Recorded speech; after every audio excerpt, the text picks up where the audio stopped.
علی وزیر اور عمران خان۔ سینئر صحافی سلیم صافی اپنے کالم میں لکھتے ہیں، علی وزیر کا تعلق جنوبی وزیرستان کے قبیلے احمد زئی وزیر سے ہے۔ ان کے والد کا نام میر ظالم خان چیف آف احمد زئی کہلاتے تھے۔ وہ اور ان کے خاندان کے دیگر لوگ قوم پرست سیاست میں متحرک تھے، جبکہ ان کے قبیلے کے لوگ بھی سرحد کے آر پار تقسیم تھے۔ ماضی میں آنے جانے پر پابندی نہ ہونے کی وجہ سے میر ظالم خان سرحد کے دونوں جانب اثر و رسوخ کے حامل تھے۔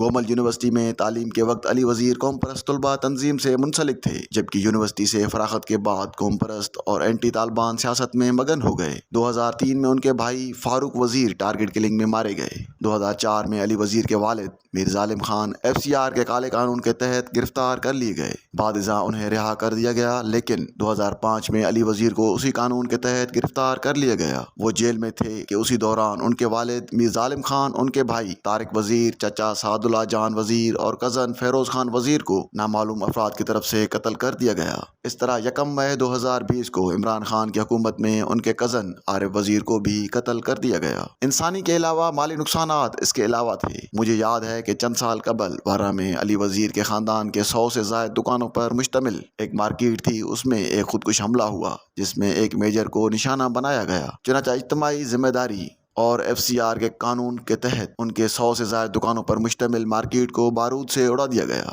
میں علی وزیر کو جانتا تھا اور نہ ان کے خاندان کے کسی فرد کو، لیکن مجھے یاد ہے کہ جب ان کی مارکیٹ کو مسمار کیا گیا تو میں نے اس کے خلاف جیو TV پر آواز اٹھائی۔ بہرحال علی وزیر وانا تحصیل میں طالبانائزیشن اور ملٹری آپریشن کے خلاف آواز اٹھاتے رہے۔ منظور پشتین نے پہلے مسعود تحفظ موومنٹ کے نام سے نوجوانوں کی تنظیم بنائی تھی۔ بعد ازاں علی وزیر وغیرہ بھی ان کے ہمرکاب بن گئے، اور جب وہ اسلام آباد دھرنا دینے آ رہے تھے تو درمیان میں کراچی میں نقیب اللہ مسعود کے بے ایمانہ قتل کا واقعہ رونما ہوا، جس کی وجہ سے اس تحریک کو ملک گیر پذیرائی مل گئی۔ منظور پشتین کا معاملہ علی وزیر سے مختلف لیکن اپنی جگہ دردناک ہے۔ ان کے دادا کشمیر کی آزادی کے لیے 48 اور پھر 65 کی جنگوں میں رضاکارانہ طور پر شریک ہوئے تھے، اور پاک فوج کی طرف سے ان کو توصیفی سرٹیفکیٹ بھی دیا گیا تھا۔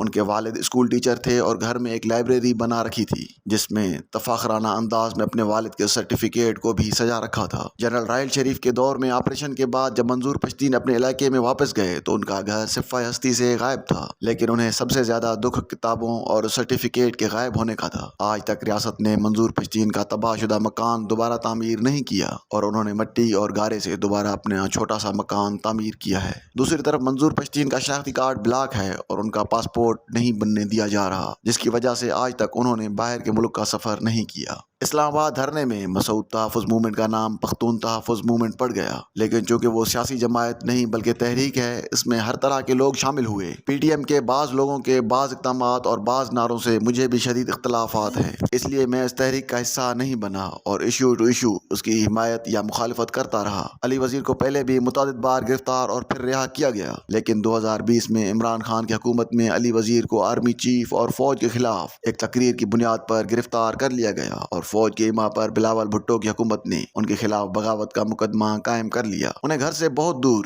کراچی کے سینٹرل جیل میں رکھا گیا۔ اس دوران شہباز شریف کے لیے اعتماد کے ووٹ کے لیے بھی اسپیکر کو ہمت نہ ہوئی کہ انہیں پروڈکشن آرڈر پر رہا کر سکے۔ اس پورے عرصے میں نہ وہ روئے، نہ کسی کی منت کی، نہ کسی سے معافی مانگی، لیکن سب سے المناک بات یہ ہے کہ کوئی اعلیٰ عدالت ان کے لیے اس طرح حرکت میں نہیں آئی جس طرح PTI والوں کے لیے حرکت میں آتی ہے۔ لیکن علی وزیر کے گھر سے تو اتنی لاشیں اٹھی تھیں، اور مظلوم ہونے کے ناطے آپ کسی انسان کے رد عمل کو ان کے ساتھ ہونے والے سلوک کی رعایت بھی دے سکتے ہیں، لیکن عمران خان، اعظم سواتی یا پھر شہباز گل وغیرہ نے الحمدللہ اس طرح لاشیں اٹھائی ہیں، اور نہ اس طرح ان کے گھر مسمار ہوئے ہیں۔ پھر بھی ان کے لیے عدلیہ بھی حرکت میں آتی ہے اور دن رات مین اسٹریم میڈیا پر تجزیہ کار بولتے بھی ہیں، لیکن علی وزیر اور منظور پشتین مین اسٹریم میڈیا پر اپنی فریاد بھی نہیں کر سکتے۔